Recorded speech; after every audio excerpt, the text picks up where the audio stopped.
Hey everyone, this is Steve from GamersNexus.net, and today we're looking at RAIDMAX's new iteration of their Cobra budget gaming case. We received the Cobra case around the same time as CES was going on, so to the same tune as our Armor Evo and impending Phantom 630 review, it made sense to review a purely budget-targeted enclosure with gamers in mind. As always, let's talk hard specs before we get into any of my opinions and the objective thermal performance data. The Cobra is currently marketed at around $70 MSRP, placing it firmly in the odd niche that lies between the ultra budget and true mid-range sections of PC cases. And the Cobra ships with two 120mm fans, one rear exhaust fan, and one front intake fan with a green LED that is not toggleable. And there's availability for either two more 120mm, two 140mm, or one 180mm top fan, as well as one 120mm bottom fan if your PSU is not large. I did some testing on which extra fan slot was optimal if you did decide to buy one more fan, so check that out toward the back half of the video. RAIDMAX's Cobra offers a few dust filters on the bottom, a couple of cable cutouts for cable management, and a full 25mm of depth between the mounting wall and the right side panel at the deepest part of the bezel. There are cable tie anchors scattered along the green mounting wall as well, making cables fairly easy to maintain.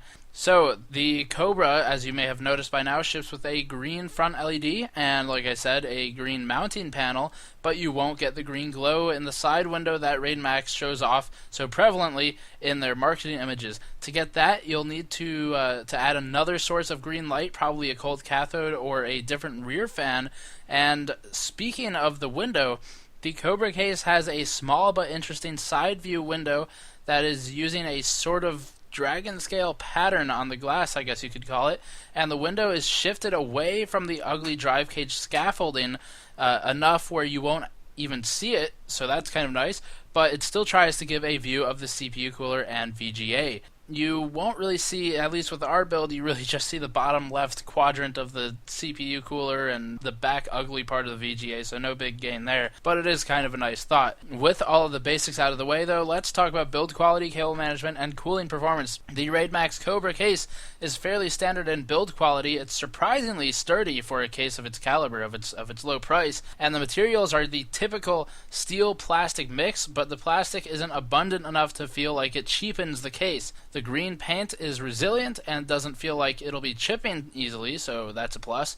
And one of the fans, and I couldn't figure out which one by ear, but one of the fans makes an annoying resonant vibrational acoustic as a result of turbulence between the fan's blades and the case's mesh. This is a common problem with cases of this design and is resolved by certain aftermarket fans like Silverstone's new AP123 that we use in this video. The noise wasn't bad enough to drive me crazy and throw the case out the window, to defenestrate the case, if you will, but it was enough to drive someone who is already sensitive to such noise a little bit insane. So, to the same tune of that, the front fan is largely obstructed by the drive cage scaffolding and the plastic front panel, and of course the metal mesh that sits between the two, which is the source of this vibration. All of these obstacles to airflow will be evident in our thermal benchmarking that I'll show in a moment, but it definitely is not the 90% intake that you would like to see in performance cases. This isn't a performance case though. The cable management was actually very satisfying. There's plenty of room on the dark side of the motherboard, so to speak, for cable routing, even the fat 24-pin cable with others routed under and over it. And the cutouts are mostly well placed. The one exception being that the 24-pin cutout is, I believe it should be shifted about a 1/4 inch downward for better concealment of the 24-pin cable, but overall, small complaint. They're all pretty good for a case of its price. One interesting item is the interior drive bays, the 2.5-inch and 3.5-inch bays. The Cobra natively ships with 4 2.5-inch bays that are made for SSDs. Obviously, you can put a laptop drive in there, but it's 4 SSD cages. That's crazy for a case of this price, in my opinion, because at the end of the day, considering that a buyer at this budget will likely not own 4 solid-state drives, I don't know that those are ever going to be utilized by most users, but I suppose it shows a shift in market trends. Regardless, if you can't keep the components cooled, everything's a bust, so let's talk about cooling performance. Our case testing methodology is all included in the review linked in the description below, but in short, we put the CPU under 4-threaded large FFTs in Prime 95 for the CPU test, which brings it to 100% load, and we use FurMark for the GPU test, which also puts it at the GPU at 100% load, and these are conducted independently of each other.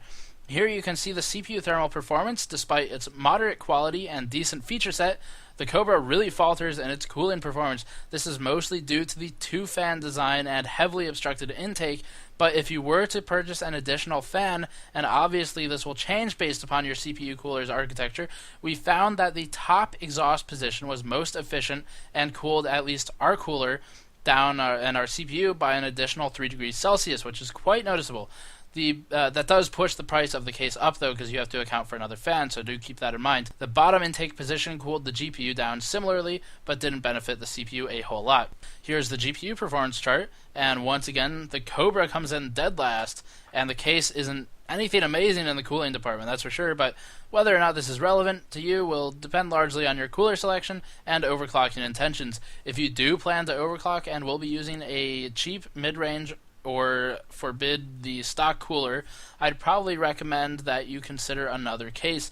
If you're just running a true budget or mid-range system at stock settings, well, I think the Cobra is quite acceptable for that, actually. In terms of the overall value and my conclusions, I really don't think the case is anything groundbreaking, and that's evident to those of you who are experienced with such things, but it did have excellent cable management features for a case of its price and had a few cooling expansion options, making it a potential winner for budget systems and some mid-range systems.